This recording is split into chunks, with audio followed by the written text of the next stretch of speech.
അവരുടെ തീരുമാനം എന്തായാലും അത് നമ്മൾ അംഗീകരിച്ചേ പറ്റൂ. രാധികയല്ലേ അവളെ കൂട്ടിക്കൊണ്ടു പോയത്.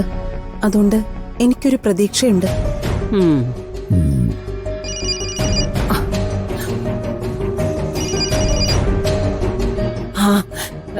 പ്രിയങ്ക മോള. ഹലോ, എന്തായി മോളെ? ഇവിടെ വന്നപ്പോ എല്ലാരും എനിക്കെതിരായിരുന്നു മുത്തശ്ശി. പക്ഷേ ചേച്ചി എല്ലാരോടും നന്നായിട്ട് സംസാരിച്ചതുകൊണ്ട് എന്നെ ഇവിടെ നിർത്താൻ തീരുമാനിച്ചു. അതവള് സംസാരിച്ചതുകൊണ്ടൊന്നും അല്ല, നിന്നെ അവർക്ക് ഇഷ്ടമുള്ളത് കൊണ്ടായിരിക്കും. അല്ല മുത്തശ്ശി, അങ്ങനെ പറയരുത്. ചേച്ചി ഇല്ലായിരുന്നെങ്കിൽ എല്ലാവരും കൂടി എന്നെ ആട്ടിപ്പായിച്ചേനെ. ആ അതെ മുത്തശ്ശി, ഫോണൊന്ന് അച്ഛനും കൊടുത്തേ. സ്പീക്കറിലിടാം. മോളെ, അച്ഛനും അമ്മയും മുത്തശ്ശിയും എല്ലാരും കേൾക്കുന്നുണ്ട്. മോള് പറഞ്ഞോ. അച്ഛാ, ഞാൻ ചെയ്തു പോയ തെറ്റിന്റെ ആഴം എത്രയാണെന്ന് എനിക്കിപ്പോഴാ മനസ്സിലായത്. ചേച്ചിക്ക് എന്നോടുള്ള സ്നേഹം ഇപ്പോഴാണ് ഞാൻ തിരിച്ചറിഞ്ഞത്. ചേച്ചി എല്ലാരോടും സംസാരിച്ചു, എല്ലാവരുടെ പിണക്കവും മാറ്റി. പ്രതീക്ഷിക്കാതിരുന്നിട്ടും ഞാനിപ്പോ കണിമംഗലത്തിന്റെ മരുമകൾ തന്നെയായി. നന്നായി മോളെ. ഇനിയെങ്കിലും നിങ്ങൾ മക്കള് രണ്ടുപേരും ഒരു പിണക്കവും ഇല്ലാതെ ഒരുമിച്ച് മുന്നോട്ട് പോകണം. അതാ അച്ഛന് പറയാനുള്ളത്. അച്ഛാ, ഞാൻ ചേച്ചിക്ക് ഫോൺ കൊടുക്കാം. ആ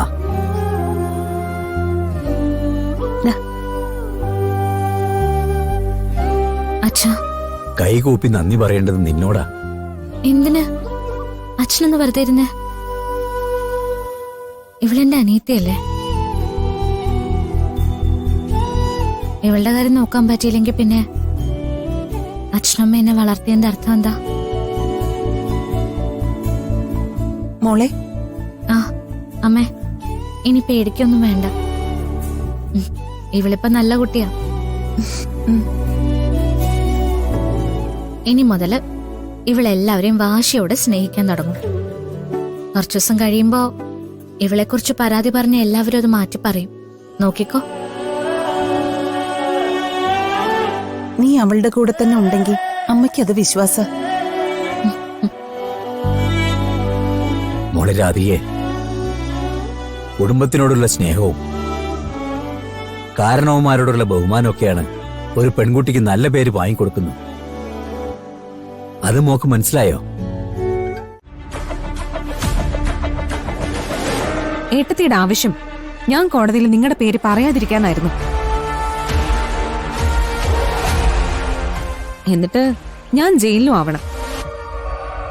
നിങ്ങൾക്ക് കണിമംഗലത്ത് സുഖമായിട്ട് ജീവിക്കുകയും വേണം. അങ്ങനെയുള്ള ഉദ്ദേശമൊന്നും ഞങ്ങൾക്കുണ്ടായിരുന്നില്ല. പിന്നെ രാധിക ഇല്ലാതാക്കണമെന്ന് ആലോചിച്ചത് ഞങ്ങളില്ലല്ലോ, നീയായിരുന്നില്ലേ? എന്തായാലും നിങ്ങൾ പേടിക്കണ്ടാട്ടോ. നിങ്ങളുടെ കാര്യം ഞാൻ ഇവിടെ ആരോടും പറയാൻ പോകുന്നില്ല. എന്റെ ജീവിതത്തിൽ ഞാൻ ഒരുപാട് പാഠങ്ങൾ പഠിച്ചു. അതിന് പോലീസ് സ്റ്റേഷൻ, കോടതി അതൊക്കെ ഒരുപാട് ഉപകരിച്ചു. എന്ത് പാഠം? സത്യസന്ധമായി നമ്മുടെ കൂടെ നിൽക്കുന്നവരെ തിരിച്ചറിയാൻ. നിങ്ങളൊന്ന് ആലോചിച്ച് നോക്കിയേ. കോടതിയില് എന്റെ ചേച്ചി എനിക്ക് അനുകൂലമായിട്ട് മൊഴി കൊടുത്തില്ലായിരുന്നെങ്കിൽ ഞാൻ എത്രയോ വർഷം അകത്ത് കിടക്കേണ്ടി വന്നേനെ. ഞാൻ കൊല്ലാൻ ശ്രമിച്ചു എന്നറിഞ്ഞിട്ട് പോലും എന്റെ ചേച്ചി എന്നോട് ക്ഷമിച്ചു. എനിക്ക് നന്ദിയും കടപ്പാടും ഇപ്പോ ഒരേ ഒരാളുടെ അടുത്തേ ഉള്ളൂ, എന്റെ ചേച്ചിയോട്. ഞാനിപ്പോ നിങ്ങളുടെ അടുത്തേക്ക് വന്നത് കണക്ക് പറയാനല്ല. എന്റെ കൂടെ ചേച്ചി ഇവിടെ തന്നെ ഉണ്ടാവും. ചേച്ചിയെ ദ്രോഹിക്കാൻ നിങ്ങൾ ശ്രമിക്കരുത് എന്ന് പറയാനാ. അഥവാ ചേച്ചി ഏതെങ്കിലും രീതിയിൽ നിങ്ങളെ ദ്രോഹിക്കാൻ ശ്രമിച്ച ഞാൻ പിന്നെ ഒന്നും നോക്കില്ല. ഇതുവരെയുള്ള കാര്യങ്ങൾ മുഴുവൻ കണിമംഗലത്തുകാരോട് വിളിച്ചു പറയും. ഏതൊക്കെ രീതിയിൽ നിങ്ങൾ കണിമംഗലത്തെ ഇല്ലാതാക്കാൻ നോക്കുന്നു എനിക്ക് പറയേണ്ടി വരും. നീ എന്താടി ഭീഷണിപ്പെടുത്തണോ? അതേന്ന് തന്നെ ഏട്ടത്തി കൂട്ടിക്കൊള്ളൂ. എനിക്കിനി കണിമംഗലത്തിന്റെ സമ്പത്തോ സൗഭാഗ്യമോ ഒന്നും ആവശ്യമില്ല.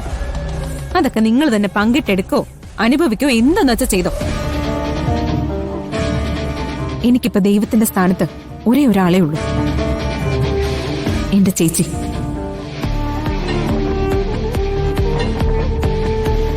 ഇതുവരെ ഞാൻ ചേച്ചിയോട് ചെയ്ത എല്ലാ തെറ്റുകൾക്കും പരിഹാരമായി ഇനി ഞാൻ എന്റെ ചേച്ചിയെ സ്നേഹിച്ചും ബഹുമാനിച്ചും ജീവിക്കും.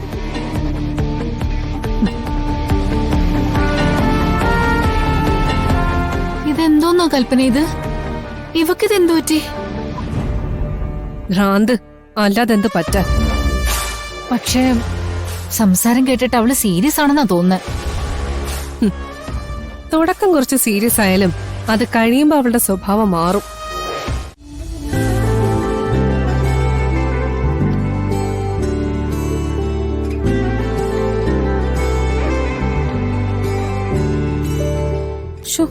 വെച്ച് വിളമ്പുന്നത് ഇത്ര ബുദ്ധിമുട്ടുള്ള കാര്യമല്ലേ? പിന്നല്ലാതെ. പക്ഷേ നിനക്കൊരു കാര്യം അറിയോ? വില മതിക്കാനാവാത്ത കാര്യങ്ങൾ ചെയ്തിട്ട് അതിന്റെ പേരിൽ ഒരു വിലയും കിട്ടാത്ത സാധനമാണ് പെണ്ണുങ്ങള്. അടുക്കളയിൽ നിന്ന് പുറത്തേക്ക് വരുന്ന സാധനങ്ങളെ കുറിച്ച് നല്ല അഭിപ്രായമായിരിക്കും. പക്ഷേ അടുക്കളയിലെ തീരെ അടുത്തുനിന്ന് ഒരു പെണ്ണുരുകി പോകുന്നുണ്ട്.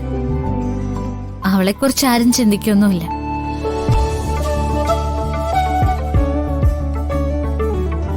ശരി,